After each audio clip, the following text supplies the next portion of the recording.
Hey WCHS, welcome to the 13th edition of Wctv. A lot has happened since we were last on. No kidding, there are tons of things going on throughout Winterfest week. Even with the Ironman volleyball competition being canceled, there were still plenty of things that students could get involved in. Jessica Kantak has taken a look back at WCHS's Caribbean adventure. What does beaches, royalty, and animal print have in common?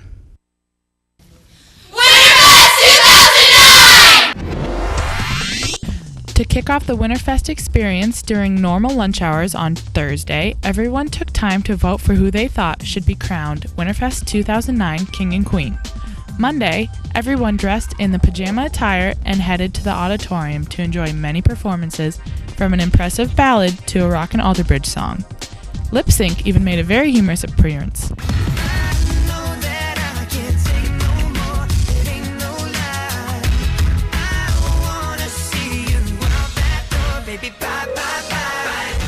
Before the unveiling, the whole court made their way down to the stage. Finally, the king and queen were crowned. Kirby Totten and Kevin Canoein. Week proceeded on with Tacky Tourist Day on Tuesday, Animal Print on Wednesday, Class and Staff Colors on Thursday, and the traditional purple and gold on Friday. Also, who could forget that pep assembly? There, we enjoyed a visually stimulating light show and various other well-thought-out dances. Finally, the week wrapped up at the Winterfest 2009 dance, where we were all sure to have danced our hearts out. Now that my Caribbean vacation's over, I'm sending it back to you guys in the studio. Thanks, Jessica. For all those you haven't heard yet, the WCHS Jazz Band is heading to state this upcoming spring. The students are involved in the extracurricular activity, have been working hard for weeks to improve their music and rise to the next level of competition. Here's Chelsea Klum to help us listen in on the Jazz Band.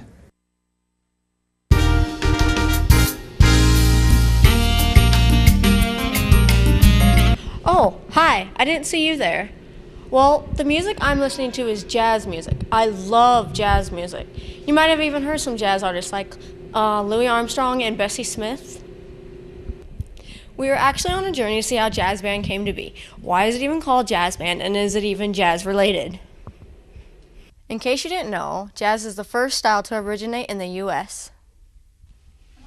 In the Webster dictionary, jazz is American music developed especially from ragtime and blues.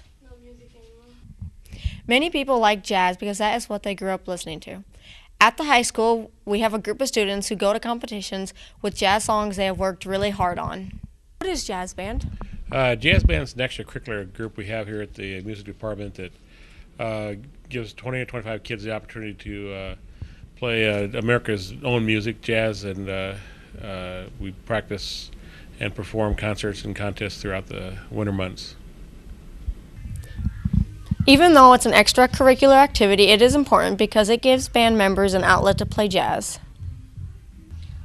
They will sometimes perform at events, giving people a chance to listen to jazz. How long has jazz band been around? The jazz program here at Webster City has been around probably since the mid-1970s, I would imagine. The band has competed in contests and had concerts around the state, and we still continue to compete around the state in both district and state levels. The kids also perform here for various groups around the city and also at concerts around here. So it's been around quite a while. Jazz band has competed in many competitions in the last 30 years.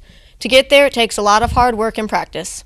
Over the years, many students have benefited from participating in jazz band. What I benefit most from jazz band is getting to feel and play the style of music of jazz. How I benefit most from jazz band is I learn how to sight read better, and I also learn how to play swing tunes on the piano. What I benefit from jazz band is making up my own solos and playing with the best musicians in the high school. As we can see, there are many great benefits. Band is made of 4 sections: a sax section, a trumpet section, rhythm section, trombone section. I'm Chelsea Klum reporting for WCTV, and if you have any more questions, talk to Mr. Stye.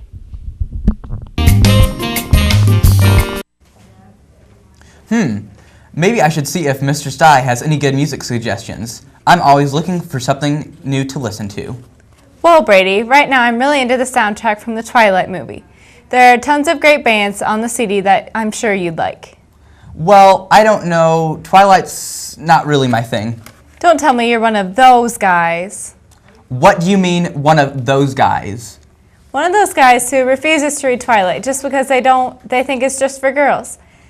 Twilight, a book by Stephanie Meyer, became the new Harry Potter last year and recently turned into a movie that was a box office hit. Jewel Nearing has been reading in between the lines to discover how popular books can help students in the classroom.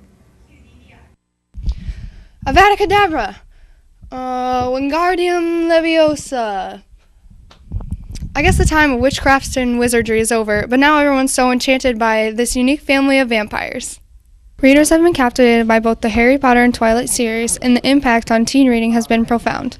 Both the positive and negative effects of these books is evident when speaking with teen readers. I brought them before, and my aunt bought me the books, so I read them and just kept reading them. It's improved my vocabulary, and it's made me want to read a lot more. Well, I'd always liked reading before I read Harry Potter, but I think Harry Potter made me read a bit more than I used to. Well, sometimes I would stay up and read instead of doing homework, but it didn't make my grades drop too much. There have been many books that have captured the attention of teen readers. They've sparked an interest of all kinds and even improved reading skills throughout different age groups.